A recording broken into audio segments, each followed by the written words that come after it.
Assalamualaikum warahmatullahi wabarakatuh. Perkenalkan, saya Laksana Ambar Kusuma, mahasiswa Magister Ekonomika Pembangunan FEB UGM. Di sini saya akan memaparkan hasil penelitian tesis yang saya lakukan dengan topik evaluasi dampak PPDB zonasi terhadap hasil belajar siswa dengan studi pada SMA dan MA Negeri di Kabupaten Sragen tahun 2018-2021. Beberapa masalah yang melatar belakangi penelitian ini adalah bahwa isu pendidikan menjadi masalah yang krusial, terutama terkait dengan kualitas pendidikan. Sebenarnya pemerintah telah mengeluarkan beberapa kebijakan terkait dengan bidang pendidikan, diantaranya 20% APBD atau APBN untuk bidang pendidikan serta perubahan kurikulum. Namun dari beberapa kebijakan tersebut ternyata belum mampu meningkatkan kualitas pendidikan yang ada di Indonesia. Studi tentang PPDB yang berdasarkan nilai yang dilakukan di Inggris menunjukkan bahwa siswa dari keluarga menengah atas 3 kali diterima sekolah unggulan dibanding siswa dari keluarga miskin. Hal ini menyebabkan siswa miskin yang tidak memiliki akses ke sekolah negeri, mereka terpaksa masuk sekolah swasta dengan kualitas rendah dan berbiaya tinggi, atau bahkan berisiko putus sekolah. Temuan awal yang dilakukan oleh riset di tahun 2018 menunjukkan bahwa zonasi berdampak terhadap peningkatan siswa miskin yang diterima di SMA negeri kualitas baik di DIY. Ini menunjukkan bahwa zonasi berpotensi menjadi solusi terhadap permasalahan yang berada di Indonesia kaitannya dengan kualitas dan pemerataan pendidikan. Sedangkan untuk alasan pemilihan topik penelitian dengan fokus pendidikan jenjang menengah, bahwa pendidikan jenjang menengah merupakan jembatan meraih masa depan seseorang. Hal ini berkaitan dengan cita-cita pendidikan setelah lulus SMA atau bahkan pekerjaan, cita-cita dan penghasilan serta karir di masa mendatang. Untuk pemilihan lokasi penelitian ini dilakukan di Kabupaten Sragen. Hal ini disebabkan atau karena alasan untuk capaian pembangunan pendidikan di Kabupaten Sragen berdasarkan angka melek huruf dan rata-rata lama sekolah masih rendah. Berdasarkan data dari BPS untuk presentasi angka melek huruf di Sragen untuk tahun 2017 dan 2020 itu masih terbawah di Provinsi Jawa Tengah. Sedangkan untuk rata-rata lama sekolah masih di bawah rata-rata provinsi. Adapun perumusan masalah dalam penelitian ini didasarkan pada yaitu bahwa penelitian tentang pengaruh zonasi terhadap hasil belajar masih menunjukkan gap pengetahuan dan hasil temuan yang kontradiktif. Penelitian yang dilakukan oleh Benfield dan Keller menunjukkan bahwa sekolah zonasi berpengaruh positif terhadap hasil belajar. Sedangkan penelitian yang dilakukan oleh Enberg dan Hart menunjukkan bahwa sekolah zonasi berpengaruh terhadap penurunan hasil belajar siswa. Selain itu, kebijakan zonasi merupakan kebijakan yang baru diterapkan di Indonesia. Selain itu juga, pemerintah masih minim melakukan evaluasi kebijakan zonasi, termasuk evaluasi dampak zonasi terhadap hasil belajar. Penelitian yang dilakukan di Indonesia tentang dampak zonasi terhadap hasil belajar belum banyak dilakukan. Sebagian besar penelitian hanya fokus pada analisis secara deskriptif terhadap implementasi kebijakan zonasi yang ada di Indonesia. Berdasarkan perumusan masalah tersebut di atas, penulis mengangkat topik penelitian dengan evaluasi dampak kebijakan zonasi terhadap hasil belajar siswa. Dari perumusan masalah tersebut, penelitian ini bertujuan untuk menganalisis dampak zonasi terhadap hasil belajar siswa yang lulus jenjang menengah atas di Kabupaten Sragen tahun 2018-2021.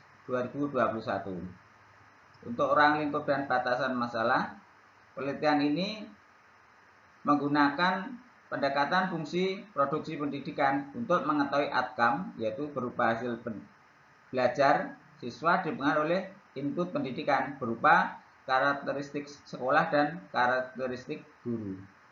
Sedangkan untuk penelitian ini dibatasi dengan tidak memasukkan input pendidikan lainnya seperti karakteristik siswa dan keluarga karena keterbatasan dan ketersediaan data selama penelitian saja.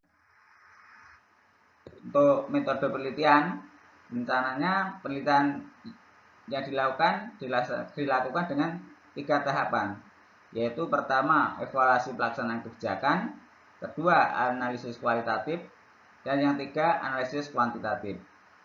Yang pertama terkait dengan evaluasi pelaksanaan kebijakan, ini dilakukan untuk mengetahui kendala dan fakta implementasi zonasi di lapangan berdasarkan sumber-sumber langsung di lapangan dan beberapa peraturan terkait dengan zonasi. Sedangkan untuk yang kedua, tahapan yang kedua adalah analisis kualitatif. Analisis ini dilakukan dengan membandingkan sekolah yang wajib zonasi dengan sekolah yang tidak wajib zonasi berdasarkan siswa yang masuk dan berdasarkan nilai siswa sebelum dan sesudah zonasi diberlakukan. Kedua tahapan ini dilakukan untuk mengurangi kesalahan hasil estimasi yang dilakukan pada analisis kuantitatif. Yang terakhir yaitu tahapan terakhir adalah analisis kuantitatif.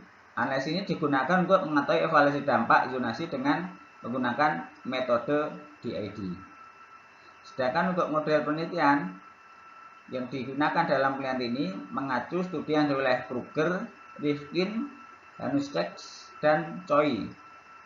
Dalam penelitian mereka bahwa untuk mengetahui outcome berupa hasil belajar dipengaruhi oleh variabel guru dan variabel karakteristik sekolah. Sedangkan untuk mengevaluasi dampak dengan metode DID dimasukkan variabel biner periode waktu dan variabel biner kelompok berdasarkan tipe sekolah serta interaksi dari variabel biner waktu dan variabel biner tipe sekolah.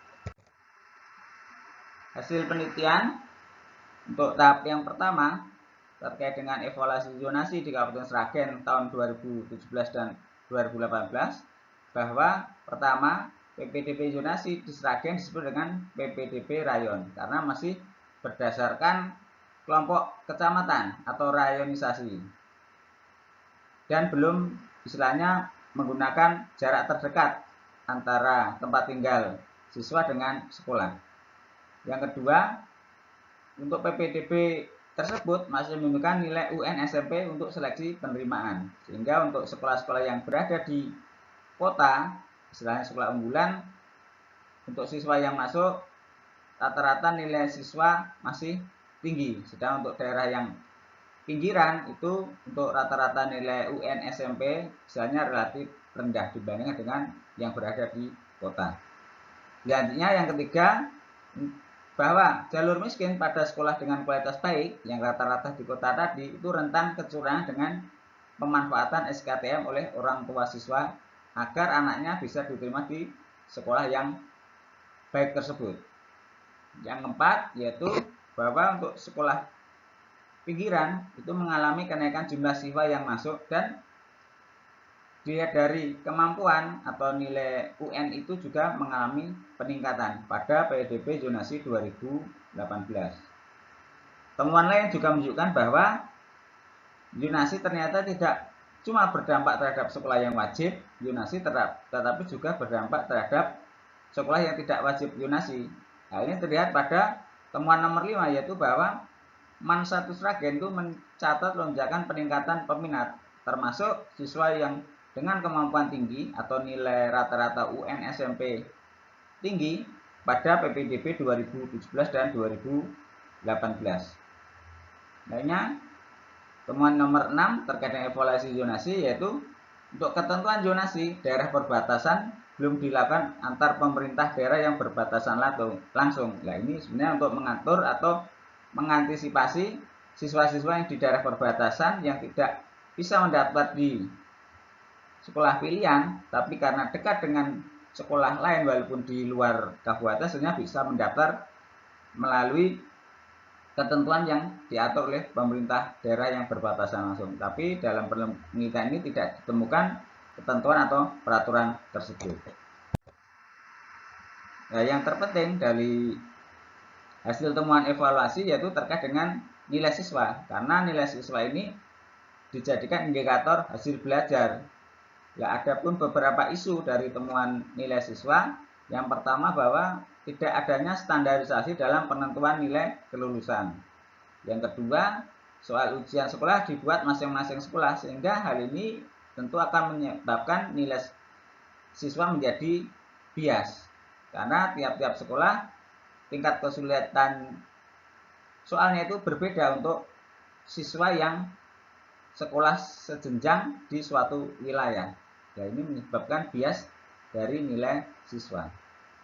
Yang ketiga, terkait dengan dampak COVID-19 untuk pembelajaran dilaksanakan secara daring, dan ini berpotensi terhadap penurunan hasil belajar karena beberapa kendala atau temuan di lapangan itu menunjukkan bahwa terkait dengan pembelajaran daring itu banyak sekali kendala yang muncul atau menyertainya, seperti kendala teknis, media pembelajaran, sinyal, kuota, bahkan ada sebagian siswa tidak mengikuti pembelajaran daring atau bahkan tidak mengikuti PTS atau PAS dikarenakan ketiduran atau ketidaktahuan dari siswa.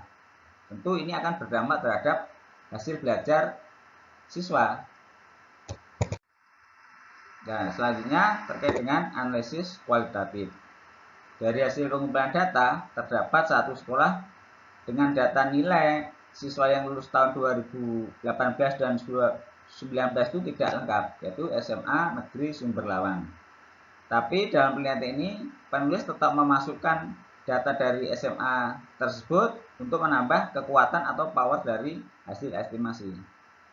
Sehingga untuk mengatasi missing data tersebut, di sini saya menggunakan metode estimasi dengan imputasi berganda untuk mengatasi hal tersebut. Dari hasil estimasi, jumlah observasi bertambah dari sebelumnya 12.078 siswa menjadi 12.561 siswa atau bertambah 483 siswa. Untuk rata-rata nilai siswa juga mengalami perubahan, khususnya untuk perubahan rata-rata nilai SMA negeri dan rata-rata nilai kabupaten untuk tahun 2018 dan 2019 bagaimana terlihat dalam tabel. Ini menunjukkan perubahan dari sebelumnya 2018 itu SMA 83,04 menjadi 83,15. Begitu juga untuk tahun 2019 dan untuk rata-rata kabupaten. Selanjutnya, analisis kualitatif dilakukan untuk melakukan perbandingan jumlah siswa yang masuk. Dari tabel terlihat untuk perbandingan rata-rata jumlah siswa yang masuk untuk SMA negeri yang di dalam kota, untuk MAN itu sebelum zonasi itu cenderung stabil, tapi setelah zonasi mengalami peningkatan. Untuk sekolah yang negeri di dalam kota itu kecenderungannya mengalami kenaikan sebelum dan sesudah zonasi. Sedangkan untuk sekolah yang ada di pinggiran, untuk trennya, untuk jumlah siswa yang masuk dari sekolah yang wajib zonasi maupun tidak wajib zonasi itu trennya hampir sama atau paralel. Jadi untuk setelah kebijakan zonasi, untuk kedua SMA yang tidak wajib zonasi dan wajib zonasi itu mengalami peningkatan setelah kebijakan zonasi. Sedangkan untuk rata-rata kabupaten, dia dari perbandingan jumlah siswa yang masuk, untuk SMA jumlah siswa yang masuk rata-rata peningkatannya stabil. Tapi untuk siswa yang tidak wajib zonasi atau di MAN itu, untuk setelah kebijakan peningkatannya begitu relatif tinggi. Hanya perbandingan rata-rata siswa yang lulus, nilai siswa yang lulus. Untuk sekolah pinggiran rata-rata setelah kebijakan zonasi atau lulus untuk tahun 2021 itu untuk MAN atau yang tidak wajib zonasi itu mengalami peningkatan, sedang untuk siswa SMA yang berada di pinggiran itu mengalami penurunan. Hasil sama dilihat untuk sekolah yang berada di kota, sekolah yang wajib zonasi maupun tidak zonasi setelah kebijakan zonasi atau lulus tahun 2021 itu mengalami penurunan untuk MAN, sedang untuk SMA cenderung relatif stabil atau tidak mengalami penurunan walaupun pengulangannya relatif kecil. Nah, dilihat dari rata-rata nilai siswa yang lulus untuk kabupaten, terlihat bahwa untuk siswa dari MAN maupun dari SMA itu mengalami penurunan, tapi penurunan relatif tinggi terjadi pada siswa yang lulus di sekolah yang tidak wajib zonasi atau dari MAN. Ya, selanjutnya untuk mengetahui evaluasi dampak zonasi terhadap hasil belajar dilakukan regresi dengan metode DID. Untuk hasilnya terlihat dalam tabel. Dalam beberapa tabel ini penulis melakukan beberapa regresi dengan beberapa model, ada 6 model sebagaimana terlihat dalam tabel. Untuk hasil dampak zonasi terhadap hasil belajar terlihat dari koefisien regresi dari variabel interaksi dari variabel biner periode waktu dan variabel biner tipe sekolah. Ini terlihat dalam kotak merah, box merah. Nah, untuk hasil estimasi yang digunakan adalah penulis menggunakan model 456, yaitu untuk regresi dengan menggunakan variabel kontrol. Juga dilihat berdasarkan lokasi sekolah, yaitu sekolah di dalam kota maupun yang ada di pinggiran. Pembahasan bahwa hasil penelitian menunjukkan zonasi berdampak terhadap peningkatan hasil belajar. Temuan ini sesuai studi yang dilakukan oleh Benfield serta Geller. Dari hasil estimasi menunjukkan bahwa zonasi berdampak signifikan terhadap hasil belajar siswa dengan peningkatan yang relatif kecil sekitar 2,768 poin atau 0,028 poin dalam skala penilaian 10. Dilihat dari berdasarkan lokasi sekolah, zonasi juga berdampak signifikan terhadap peningkatan hasil belajar siswa sebesar 9,752 poin untuk sekolah dalam kota dan 0,469 poin untuk sekolah pinggiran. Kemungkinan peningkatan tersebut disebabkan oleh penggunaan nilai UN SMP sebagai seleksi yang dilaksanakan pada waktu PPDB. Selain itu juga soal ujian sekolah dibuat oleh masing-masing sekolah, sehingga tingkat kesulitan itu mungkin disesuaikan dengan kemampuan siswa. Jadi dalam membuat soal, guru itu mungkin menyesuaikan dengan materi yang diajarkan kepada siswanya kan itu. Sehingga kemungkinan juga menyebabkan nilai rata-rata nilai siswa yang lulus itu juga mengalami peningkatan. Soalnya yaitu simpulan dan saran. Untuk simpulan ada beberapa hal terkait dengan temuan hasil penelitian, yaitu yang pertama, zonasi di Kabupaten Sragen dalam PPDB tahun 2017 dan 2018 masih disebut PPDB rayon karena zonasi masih berdasarkan kelompok kecamatan atau rayonisasi, dan dalam PPDB ini masih menggunakan nilai UN SMP sebagai seleksi penerimaan. Yang kedua, dalam PPDB ini rentan kecurangan dengan pemanfaatan SKTM atau surat keterangan tidak mampu oleh orang tua siswa pada jalur siswa miskin.